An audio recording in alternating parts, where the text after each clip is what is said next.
हाँ जी, क्या हालचाल। So welcome back to Codenest again. This is Manu Garg. So यार, हम अब तक देख चुके हैं अपनी लास्ट की वीडियोस में कि हम क्लास ऑब्जेक्ट कैसे बनाते हैं, डेटा मेंबर्स, मेंबर फंक्शंस, और उन पे एग्जांपल भी कर चुके हैं यार, काफी सारा मतलब। तो अब तक यार अपने को बेसिक उप्स की है जो नॉलेज हो चुकी है, क्लास ऑब्जेक्ट क्या होता है वो पता चल चुका है। तो अब हम इस प्लेलिस्ट में बढ़ते हैं आगे, थोड़ा सा और टॉपिक करते हैं अच्छे अच्छे। तो यार आज की वीडियो में हम क्या पढ़ने वाले हैं, तो हम पढ़ने वाले हैं आज की यार रेफरेंस वेरिएबल क्या होता है, इनलाइन फंक्शन क्या होता है और डिफॉल्ट आर्गुमेंट क्या होता है। तो यार अभी पढ़ते हैं सबसे पहले कि रेफरेंस वेरिएबल क्या होता है। तो यार रेफरेंस वेरिएबल मतलब नाम में ही है इसके रेफरेंस, मतलब नाम में ही इसका अर्थ है। तो सिंपल वर्ड्स में समझिए कि रेफरेंस वेरिएबल क्या होता है, तो एक बार देखते हैं चलो। कि यार मान लेते हैं कि अपने पास एक वेरिएबल है, ठीक है, जिसका नाम है एक्स। तो इंट मान लो कि इंट एक्स है, ठीक है, उसकी वैल्यू है 10। तो यार ये मेमोरी में कुछ कहीं ना कहीं पे कोई अपनी एड्रेस कोई स्पेस लेके बैठा होगा। तो सपोज करो कि ये मेमोरी है और इसमें ये एक्स नाम का वेरिएबल है और इसकी वैल्यू 10 है और ये कुछ ना कुछ किसी न किसी पर्टिकुलर एड्रेस पे लोकेटेड है। तो मान लो कि यार हमको हमको किसी इस एक्स वेरिएबल को किसी और नाम से बुलाना है, ठीक है। तो हम क्या करेंगे, मान लो कि एक्स वेरिएबल है, जहां हम चाहते हैं कि इसका दूसरा नाम रख दें हम वाई। तो वाई क्या हो जाएगा यार, वाई हो जाएगा एक्स का रेफरेंस। समझ रहे हो। मान लो कि एक पर्सन है, मान लो कि एक स्टूडेंट है, सपोज करो, ठीक है। तो स्टूडेंट का नाम क्या है यार, कि मान लो उसका एक स्टूडेंट है, ठीक है। इसका नाम है यार, असली नाम एक असली नाम है जो आधार कार्ड में नाम होता है, उसका नाम है विशाल, ठीक है। बट इसका एक दूसरा नाम भी है यार, विकास, जो निक नेम है इसका, जो घर का नाम है। तो अब ये आदमी तो एक ही है ना, स्टूडेंट तो एक ही है, लेकिन इसके दो दो नाम हुए। अगर हम विशाल को बुलाएंगे तो भी इसी को बुला रहे हैं, अगर हम विकास को बुला रहे हैं तो भी इसी को बुला रहे हैं। तो मतलब एक ही पर्सन को हम दो नाम से डिनोट कर रहे हैं, ठीक है। तो ऐसे ही रेफरेंस वेरिएबल क्या होता है यार, कि हम एक ही लोकेशन को किन्हीं दो नामों से हम डिनोट करें। तो सिंपल वर्ड्स में रेफरेंस वेरिएबल यही होता है। तो एक बार आते हैं अपनी स्लाइड्स पे, एक बार देखते हैं डेफिनेशन, ठीक है।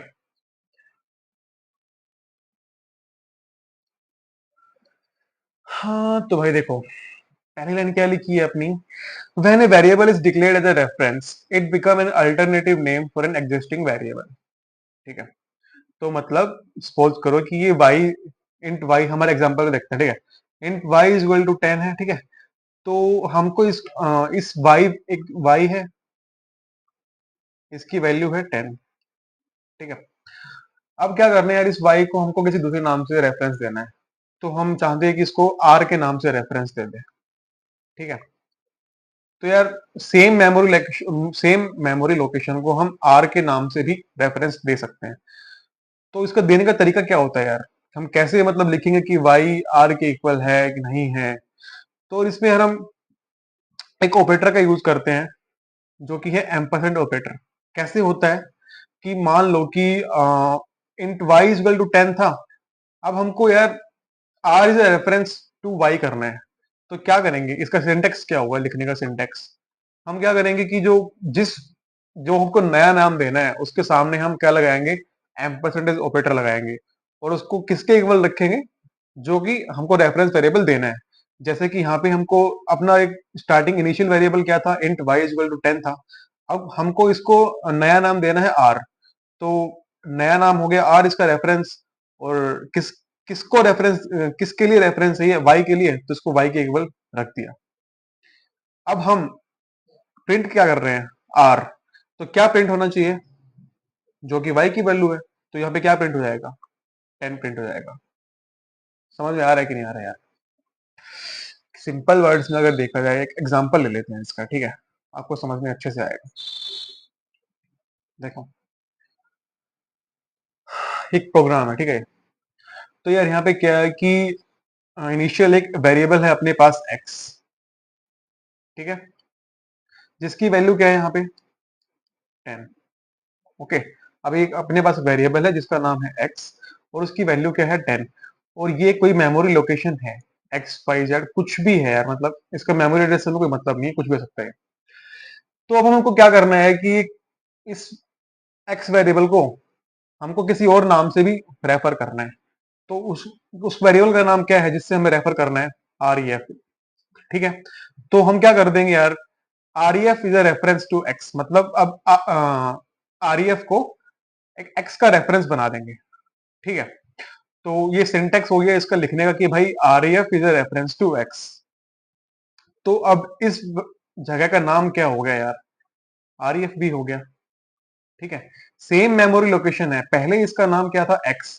अब इसका दूसरा नाम हमने रख दिया, दूसरा वेरिएबल एक नेम डाल दिया है जिसका नाम आर ई एफ है। तो अब हम एक्स और आर ई एफ किसी भी वेरिएबल की हेल्प से इस लोकेशन को कॉल करेंगे तो क्या हमको मिलेगा? 10 ही मिलेगा इसका आंसर। तो यार अब देखो क्या, वैल्यू ऑफ एक्स मतलब आर ई एफ की वैल्यू हमने चेंज कर दी है 20, मतलब पहले क्या थी यार, एक्स की वैल्यू 10 थी यहाँ पे। ठीक है, अब हमने आर ई एफ को रेफरेंस दे दिया एक्स का। ठीक है, तो अब जो काम हम एक्स की हेल्प से कर सकते थे वही काम हम आर ई एफ की हेल्प से भी कर सकते हैं। तो अब मान लो कि इसका नाम आर ई एफ भी है, तो हमने अब क्या कर दिया, R E F equal to 20 कर दिया। तो यार अब अगर हम एक्स को प्रिंट करें तो आर ई एफ अगर 20 हो रहा है तो ये रेफरेंस किसका है? एक्स का। तो मतलब एक्स का वैल्यू भी 20 हो जाएगा। तो अगर हम नेक्स्ट लाइन में प्रिंट करने जा रहे हैं एक्स, तो यहाँ पे क्या प्रिंट होना चाहिए? तो यार मेमोरी लोकेशन तो सेम ही है, अब नाम अलग अलग है, नाम एक ही लोकेशन के दो अलग अलग नाम है। ठीक है, तो अगर हम एक वेरिएबल की एक नाम के हेल्प से कुछ भी चेंज कर रहे हैं तो उसका रिफ्लेक्शन दूसरे नाम में भी आएगा।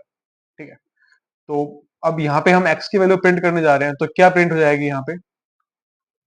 20 प्रिंट हो जाएगी। ठीक है, अब अब क्या किया हमने यार कि हमने अब एक्स की वैल्यू को 30 कर दिया, मतलब इसका जो नाम है, जगह का नाम, वो अभी भी एक्स तो है ही ना। तो अब क्या किया नेक्स्ट लाइन में, हमने क्या किया, एक्स इज इक्वल टू 30 किया, एंड देन प्रिंट किसको किया? आर ई एफ को।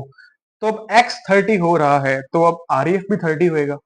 ठीक है, तो अब आर ई एफ को अगर हम प्रिंट करेंगे तो यहाँ पे क्या प्रिंट होएगा? 30। तो यार अब मेन बात, मतलब इसमें मेन कंसेप्ट क्या है कि एक मेमोरी लोकेशन है। ठीक है, वहां पे कोई वेरिएबल है, उसका एक नाम है। अब हमने उसी लोकेशन पे एक उसका दूसरा नाम दे दिया है और उसको रेफरेंस दे दिया है पहले वाले वेरिएबल का।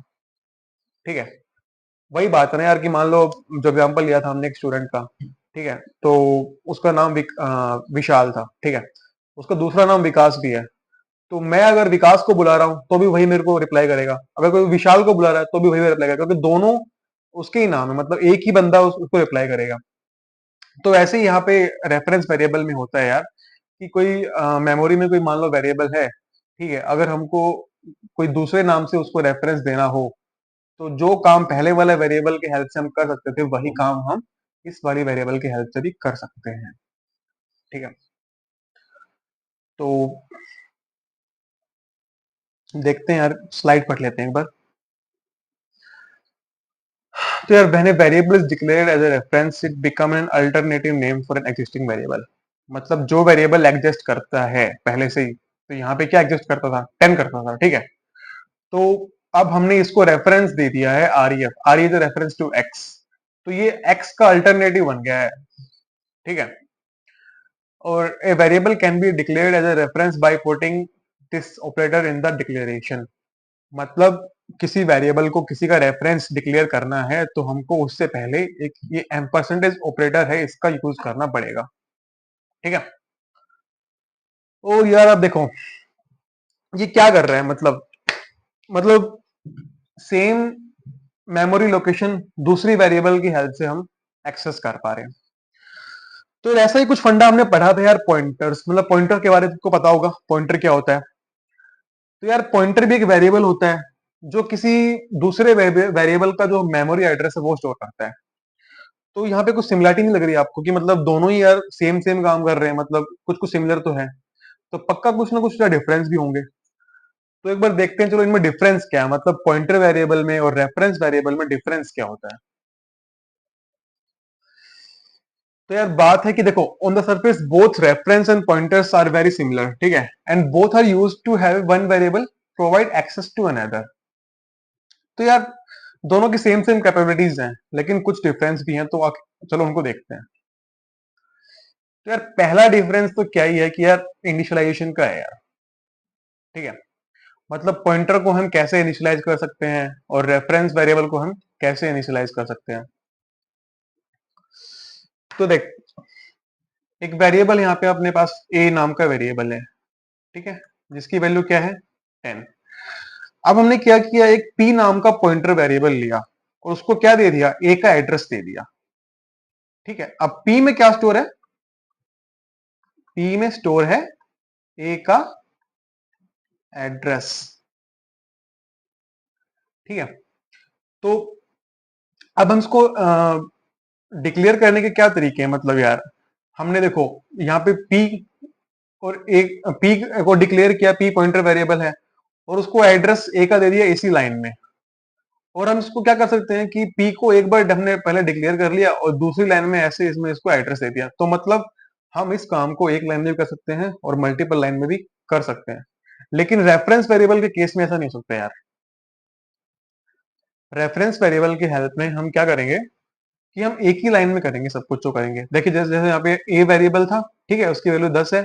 अब हमने पी को रेफरेंस दे दिया है ए का, मतलब ठीक है, तो ये ठीक है, इतनी ठीक है। लेकिन हम ऐसा नहीं कर सकते यार कि पहले हम ये पी रेफरेंस वेरिएबल को डिक्लेयर करें and then P is equal to A करें, ये गलत है। ठीक है, हमको ये वाली लाइन है, ये सही है, मतलब एक ही लाइन में सब कुछ करना है रेफरेंस वेरिएबल के केस में। तो यार एक डिफरेंस तो हो गया ये। अब क्या दूसरा डिफरेंस क्या है यार, दूसरा डिफरेंस है क्या, रीअसाइनमेंट। मतलब क्या मतलब इस बात का रीअसाइनमेंट से यार, सपोज करो एक वेरिएबल है ए, ठीक है,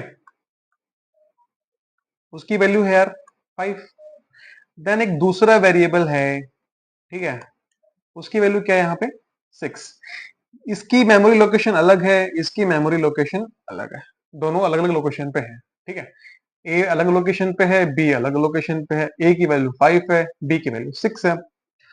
अब हमने क्या किया है कि वेरिएबल बनाया, pointer variable in star P करके डिक्लेयर कर दिया यहाँ पे। ठीक है, अब पहले क्या किया हमने यार कि इस पी को एड्रेस दिया ए का। ठीक है, इस लाइन में क्या हो गया कि पी स्टोर कर रहा है ए का एड्रेस। अभी तक तो इतना ही है। अब हम क्या कर सकते हैं कि पी की हेल्प से हम ए तक पहुंच सकते हैं।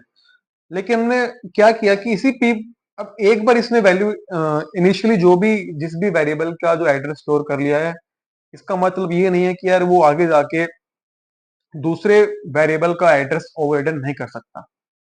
ठीक है, कहने का मतलब ये है कि पी ने ए का एड्रेस स्टोर किया है। अब हमने नेक्स्ट लाइन में क्या किया कि पी ही वेरिएबल में दूसरे बी, जो बी वेरिएबल था उसका एड्रेस स्टोर कर दिया। मतलब पहले ही क्या कर रहा था, ए का एड्रेस स्टोर कर रहा था, एंड देन नेक्स्ट लाइन में क्या लिखा, P is equal to M percentage B. तो मतलब अब ये क्या कर रहा है, बी का एड्रेस स्टोर कर रहा है, ओवररिडन कर गया। ठीक है, तो मतलब हम पॉइंटर वेरिएबल में रीअसाइनमेंट कर सकते हैं, मतलब वैल्यू को रीअसाइन कर सकते हैं। लेकिन रेफरेंस वेरिएबल में ऐसा नहीं कर सकते कि यार मान लो कि मान लो एक ए वेरिएबल है जिसकी वैल्यू 5 है, ये किसी मेमोरी लोकेशन पे है स्टोर। यार दूसरा वेरिएबल है ऐसे ही, ठीक है, इसकी वैल्यू क्या है 6, ये भी एक मेमोरी लोकेशन में स्टोर है। अब हमने पहली लाइन में तो क्या किया यार कि ए जो वेरिएबल था उसको रेफरेंस दे दिया पी का, मतलब अब पी क्या कर रहा है, ए का रेफरेंस है। तो हम जो काम ए की हेल्प से कर सकते हैं, इसका दूसरा नाम क्या हो गया भाई, पी हो गया। मतलब सेम लोकेशन को अब हम पी की हेल्प से भी एक्सेस कर सकते हैं। तो इतना तो सही था यार, यहां तक सही है, अपने प्रोग्राम में कोई मिस्टेक नहीं है। एक वेरिएबल है ए, हमने इसको रेफरेंस दे दिया पी का, और एक बी अलग से वेरिएबल है जो किसी दूसरी लोकेशन पे स्टोर है। ठीक है, उसका ए से कोई लेना देना नहीं है। देन हम नेक्स्ट लाइन में क्या कर रहे हैं यार कि हम P int M percentage P is equal to B, मतलब हम इसी नाम को इसको दे रहे हैं। ठीक है, तो यार ये इसमें अलाउड नहीं है। अब कंपाइलर यहाँ पे कंफ्यूज हो जाएगा यार। ठीक है, कि यार हम क्या कर रहे हो तुम, पहले एक ए वेरिएबल है उसको क्या कर रहे हो, दूसरा नाम दे रहे हो, पी नाम दे रहे हो। ठीक है, ये सब सही है। ठीक है, अब हम बी, एक अलग से वेरिएबल था उसको भी हमने पी नाम दे दिया। तो अगर हम पी की हेल्प से कोई भी काम करना चाहें तो कंपाइलर कंफ्यूज नहीं हो जाएगा कि यार हम ए को हेल्प बुलाऊं कि मैं बी को बुलाऊं, अब इसको मैं 5 रिटर्न करूं या मैं 6 रिटर्न करूं, तो ये एक क्या है, इनवैलिड स्टेटमेंट है।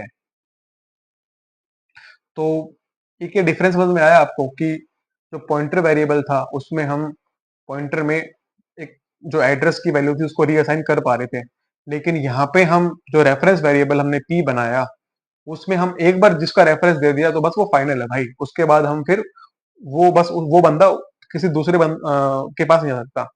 मतलब p वेरिएबल है वो a के पास चला गया, मतलब p ने अपन a को अपना भाई मान लिया। तो अब ये नहीं है कि भाई p अपने b को अपना भाई मान लेगा, ठीक है। बस p a का भाई हो गया, अब b अब किसी और भाई को, किसी और वेरिएबल को अपना भाई बनाए।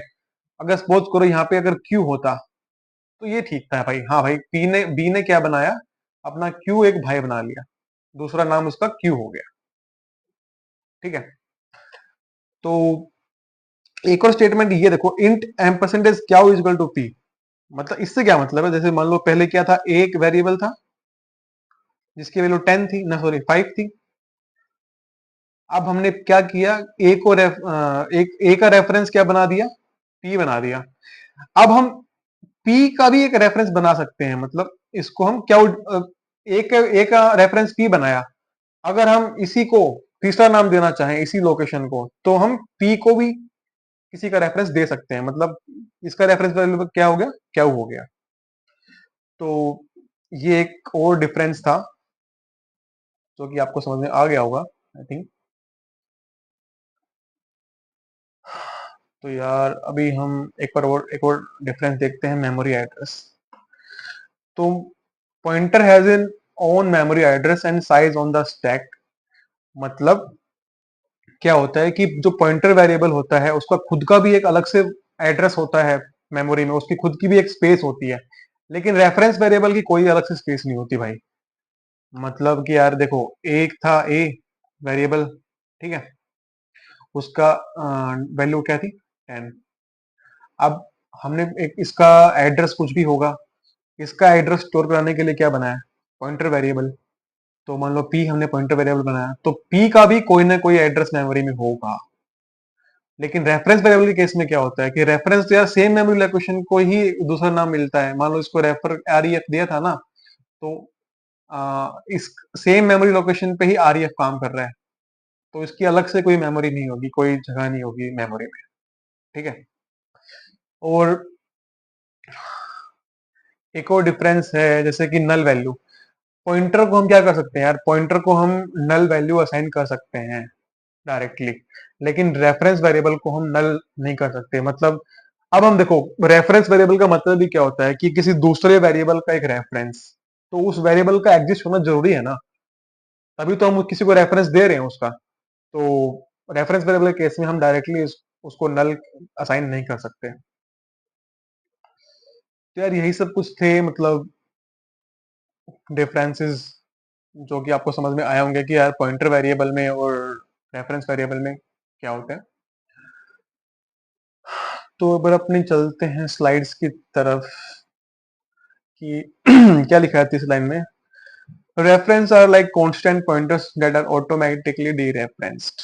ओके, मतलब जो पॉइंटर वेरिएबल होता है, उस पॉइंटर वेरिएबल की हेल्प से उस मेमोरी लोकेशन पे जो वैल्यू एग्जिस्ट करती है उसके लिए हम स्टार ऑपरेटर का यूज करते हैं, मतलब रेफरेंस करते हैं उसकी वैल्यू को एक्सेस करने के लिए। लेकिन रेफरेंस वेरिएबल के केस में ऐसा नहीं होता, जैसे देखो हमने यहाँ पे आर जो था उसको प्रिंट कराने के लिए यहाँ पे स्टार ऑपरेटर का यूज नहीं किया, ऑटोमेटिकली डी रेफरेंस हो गया है, ठीक है।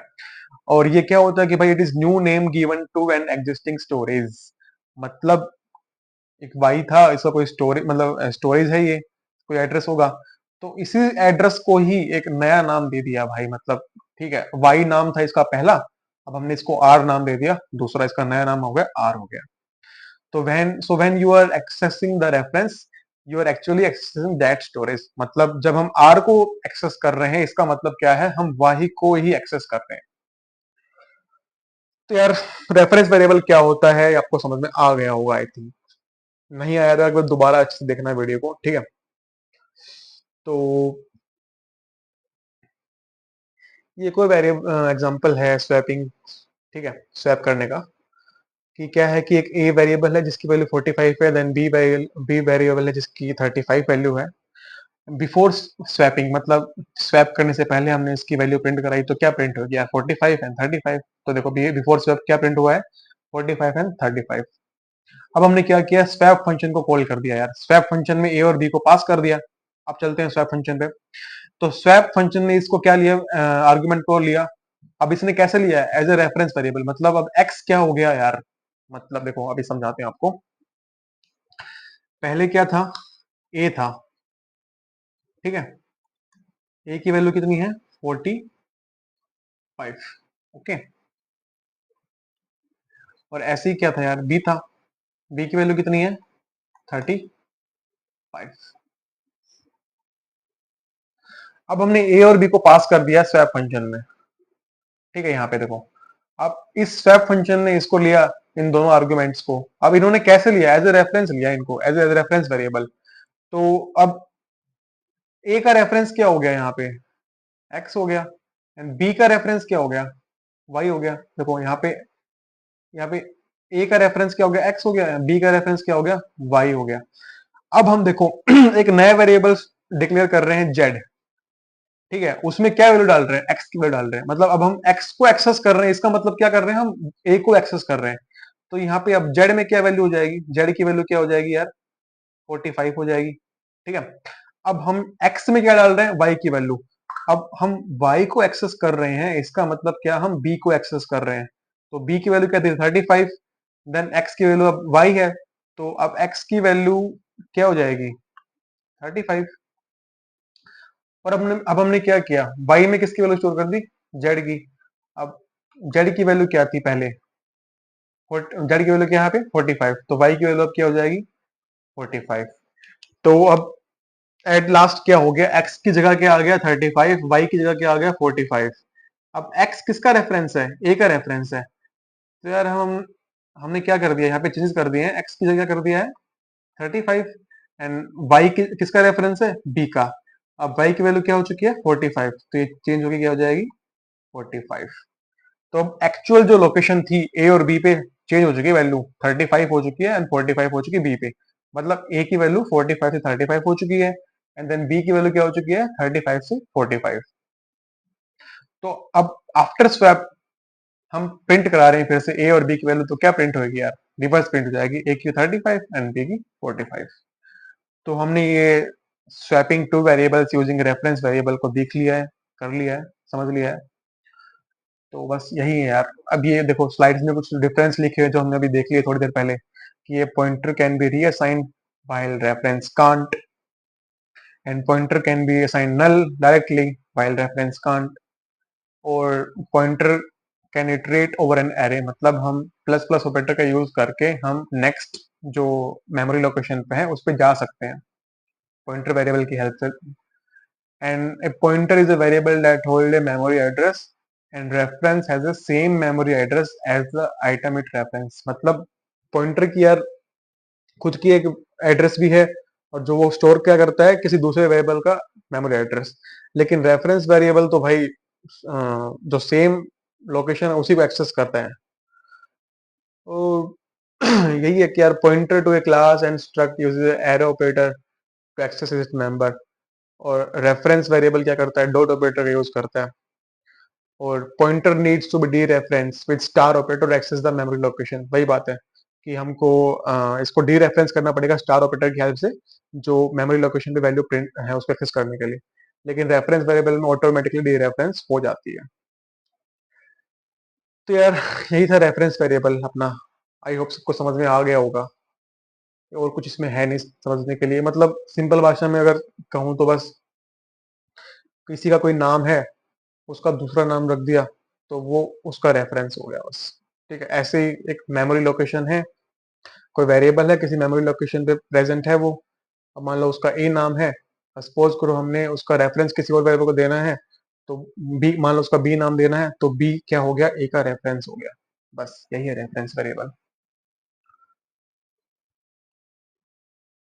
तो यार अपने रेफरेंस वेरिएबल अभी कर लिया है, अच्छे से समझ में आ गया होगा।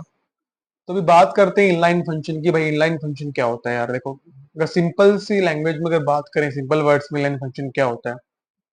तो देखो मान लो कि एग्जांपल है, देखो ये इसमें एक फंक्शन है स्वैप करके, ठीक है, ये फंक्शन। तो ये मेन फंक्शन में यार क्या हो रहा है कि कॉल हो रहा है, ठीक है। तो ये फंक्शन जब कॉल होता है, स्वैप फंक्शन जब कॉल हुआ, तो इस प्रोग्राम का जो एग्जीक्यूशन है, कंट्रोल है, वो कहाँ पे गया? यहाँ पे गया, इस फंक्शन पे, स्वैप फंक्शन पे। तो यार देख ये कॉलिंग फंक्शन क्या था? स्वैप। और एक कॉल्ड फंक्शन यहाँ पे है। तो यहां से लेके यहां तक जाने में, एग्जीक्यूशन करने में तो कुछ टाइम तो लगता ही है। तो कई बार क्या होता है ना कि यार कि ये जो फंक्शन है, इसके अंदर का जो काम है, जो ये स्वैपिंग हो रही है, ये जो एग्जीक्यूशन टाइम है, ये क्या होता है कि कभी कभी बहुत कम होता है। किस टाइम से? कि इस फंक्शन को यहां से यहां तक कॉल करने में। समझ रहे हो? मतलब फंक्शन का काम बहुत छोटा है, लेकिन उसको कॉल करने में इतना टाइम लग रहा है कि यार जो फंक्शन कॉल की जो ओवरहेड है वो बढ़ती जा रही है। ठीक है। तो इस ओवरहेड को रोकने के लिए हम क्या करते हैं? इनलाइन फंक्शन का यूज करते हैं। जैसे कि क्या, अगर मान लो ये वॉइड स्केलेटन टाइप है, इसके सामने अगर हम कीवर्ड का यूज करें इनलाइन, यहाँ पे अगर हम इनलाइन लिख दें, तो क्या होगा कि जैसे ही ये स्वैप फंक्शन कॉल हुआ, तो इस प्रोग्राम का एग्जीक्यूशन जितना भी टाइम लगना था यहां से लेके यहां तक जाने में, फिर एग्जीक्यूट होने में, वो टाइम बच जाएगा। और ये वाला जो फंक्शन का जो है, ये उठ के क्या आ जाएगा? सीधा नेक्स्ट लाइन में यहाँ पे आ जाएगा।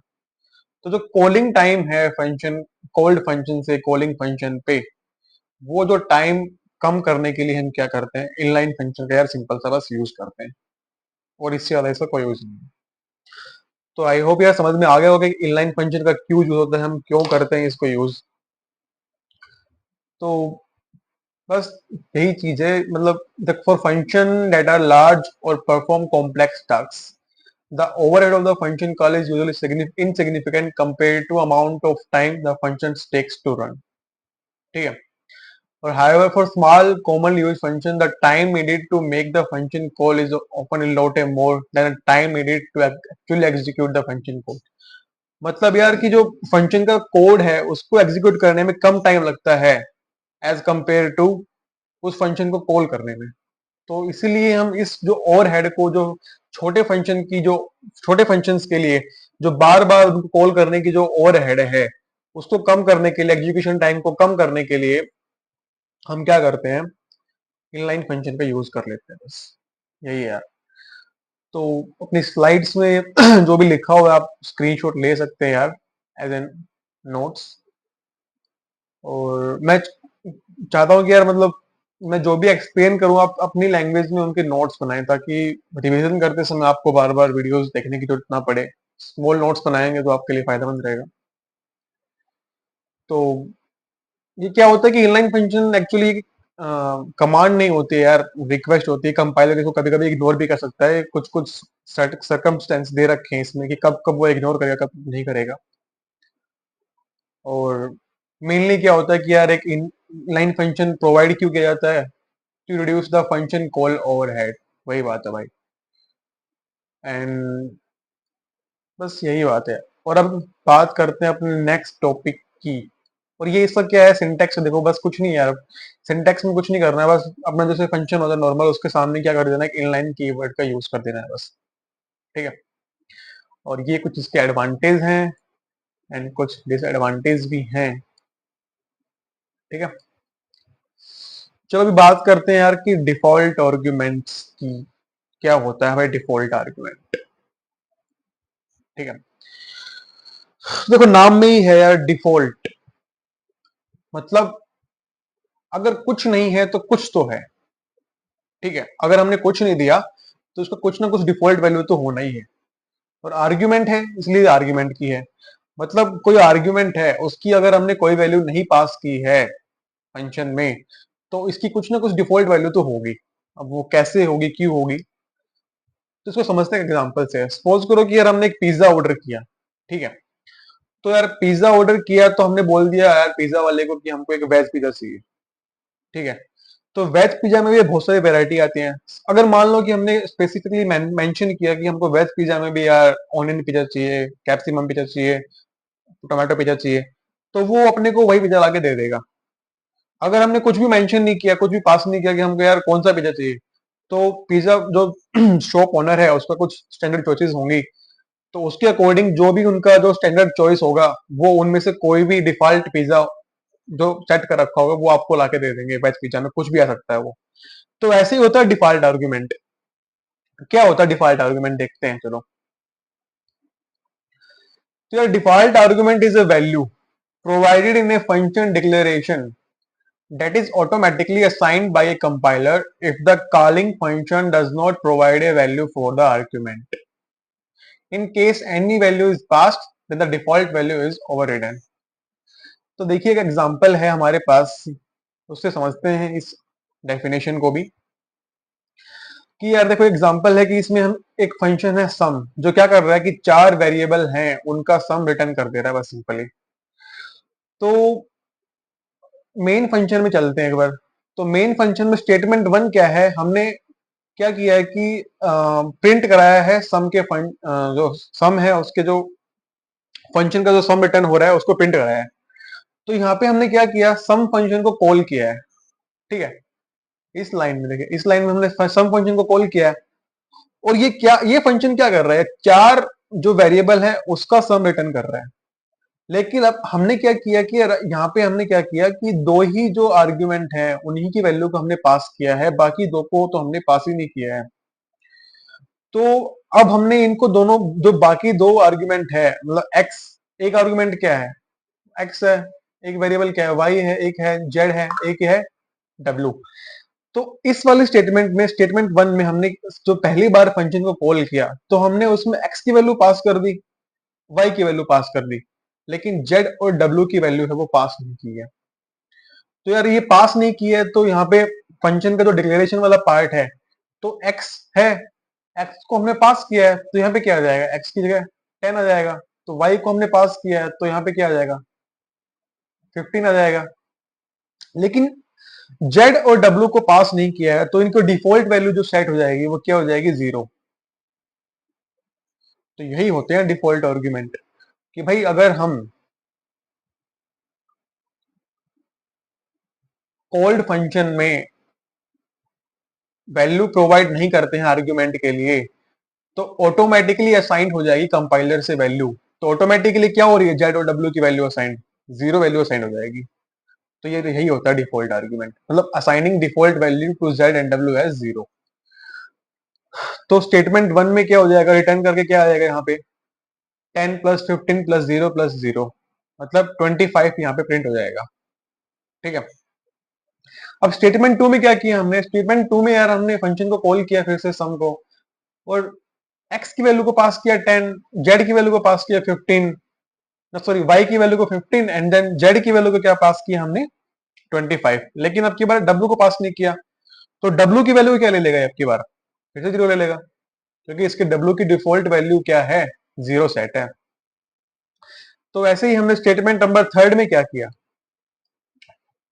चार ही वेरिएबल की वैल्यू को पास कर दिया।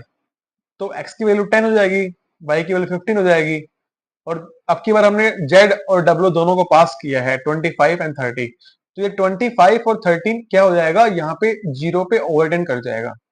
ठीक है, मतलब पहले जेड की वैल्यू डिफॉल्ट वैल्यू क्या थी, जीरो। अगर हम कुछ भी पास नहीं करते यहाँ पे तो जेड जीरो होता, जो कि हमने स्टेटमेंट वन में किया था। ऐसे ही अगर हम डब्ल्यू भी पास नहीं करते तो डब्ल्यू जीरो होता। तो लेकिन अब क्या हमने क्या करिए कि दोनों को पास कर दिया है, तो जो डिफॉल्ट वैल्यू दोनों की थी उस पे वैल्यू ओवरराइड कर जाएगी, दोनों की वैल्यू, और रिटर्न कर देगी इन सारे चारों वैल्यू का सम। तो यार यही होता है डिफॉल्ट आर्ग्यूमेंट बस। और एक बार अपनी स्लाइड्स को भी देख लेते हैं यार, क्या लिखा है स्लाइड्स में, कि default arguments are used when function is invoked with a fewer argument than declared. मतलब जो फंक्शन है यहाँ पे आर्ग्यूमेंट जो डिक्लेयर्ड वैल्यू है वो ज्यादा है, और यहाँ पे इन्वोक्ड है वो है कम है। तो वही बात है कि ये आर्ग्यूमेंट तब यूज होते हैं जब फंक्शन को कॉल किया जाता है कम आर्ग्यूमेंट के साथ, एज कंपेयर टू जितने वो डिक्लेयर हुए हैं। तो default value are specified when the function is declared, and the default value is checked for the type at the time of declaration and evaluated at the time of call. Okay. Only the trailing arguments can have default values. इसलिए क्या मतलब है यार? इसका मतलब है कि देखो, जो ट्रेलिंग एलिमेंट मतलब जो एक्स और वाई, इनकी हमने वहां पे पास की 10 और 15, तो इनके बाद जो है एलिमेंट, उन्हीं की वैल्यू सारे की डिफॉल्ट। ऐसा नहीं है कि यार हम एक्स की वैल्यू को डिफॉल्ट कर देंगे, मान लो एक्स इज इक्वल टू 0 कर दिया, फिर वाई को हमने वहां से ले लिया एंड देन फिर डिफॉल्ट कर दिया। पहले सारी जो वैल्यू आएंगी फंक्शन कॉल से वो होंगी, देन उसके बाद जो एट द एंड जो बचेंगी, जो जिनको हमको करना है डिफॉल्ट आर्ग्यूमेंट, तो वही वैल्यू डिफॉल्ट आर्ग्यूमेंट में आएंगी, वही वेरिएबल डिफॉल्ट आर्ग्यूमेंट में आएंगे। ठीक है, तो ये है बस। और ये देन उसके बाद क्या लिखा है, वही है, सेम स्लाइड है, सॉरी। तो एग्जांपल है ये फिर से कि एक फंक्शन है सिंपल इंटरेस्ट जो कैलकुलेट करके रिटर्न कर रहा है, और ये आर्ग्यूमेंट ले रहा है, प्रिंसिपल ले रहा है, एन ले रहा है, और ये फ्लोट रेट ऑफ इंटरेस्ट की वैल्यू ले रहा है। ठीक है, तो यहाँ पे अपने पास कितनी वैल्यू डिक्लेयर की हमने यहाँ पे लिस्ट ऑफ आर्ग्यूमेंट में? 3 है, और जिसके अंदर ये आर जो रेट ऑफ इंटरेस्ट है, ये डिफॉल्ट वैल्यू, डिफॉल्ट आर्ग्यूमेंट है ये। तो पहली बार जब हमने इसको कॉल किया सिंपल इंटरेस्ट कैलकुलेट करने के लिए, तो यहाँ पे पास किया 4000 क्या है यहाँ पे प्रिंसिपल है, देन एन की वैल्यू 10 पास की, और फिर उसके बाद यहाँ पे रेट ऑफ इंटरेस्ट की वैल्यू पास नहीं की। तो अब क्या ले लेगा रेट ऑफ इंटरेस्ट? ये 0.5 ले लेगा। और उसके हिसाब से पी की वैल्यू यहाँ पे जो फंक्शन जो स्टेटमेंट 1 है, हमने पहली बार जिसमें कॉल किया है, उसके अंदर पी की वैल्यू 4000 हो जाएगी, एन की वैल्यू 10 हो जाएगी, एंड देन आर की वैल्यू क्या हो जाएगी? 0.5। और नेक्स्ट स्टेटमेंट में क्या होगा, हमने तीनों वैल्यू को पास किया है, तो ये जो आर की वैल्यू 6 है, ये ओवरराइड कर जाएगी किस पे? 0.5 पे, और रिटर्न कर देगी सिंपल इंटरेस्ट। तो यार यही सब था। डिफॉल्ट आर्ग्यूमेंट हमने देख लिया, इनलाइन फंक्शन देख लिया, रेफरेंस वेरिएबल देख लिया इस वीडियो में। तो यार इस वीडियो में इतना ही। आई होप सबको समझ में आ गया होगा। किसी को समझ में नहीं भी आया यार, तो वीडियो को दो बार देख लो, 3 बार देख लो। और किसी को लग रहा हो कि यार मेरा थोड़ा पढ़ाने का जो स्पीड है वो स्लो है, तो 1.25 पे देख लो, 1.5 पे देख लो फॉर बेटर एक्सपीरियंस। तो अभी मिलते हैं आपसे नेक्स्ट वीडियो में, करेंगे इनके एग्जांपल और समझेंगे आगे। पॉलीफोरिज्म स्टार्ट करने वाले हैं हम, फंक्शन ओवरलोडिंग हो गया, ऑपरेटर ओवरलोडिंग हो गया, वर्चुअल फंक्शन, काफी अच्छे अच्छे टॉपिक हैं यार, देखेंगे, काफी इंपॉर्टेंट टॉपिक है ये। तो यार इस वीडियो में इतना ही है, अभी मिलते हैं आपसे नेक्स्ट वीडियो में। तो वीडियो कर देना, लाइक कर देना, सब्सक्राइब कर देना, कमेंट कर देना यार। और यार मैंने अपना जो इंस्टाग्राम अकाउंट है वो भी मेंशन किया है डिस्क्रिप्शन में, तो प्लीज फॉलो। तो यार मिलते हैं सीताराम से next video, bye bye, take care.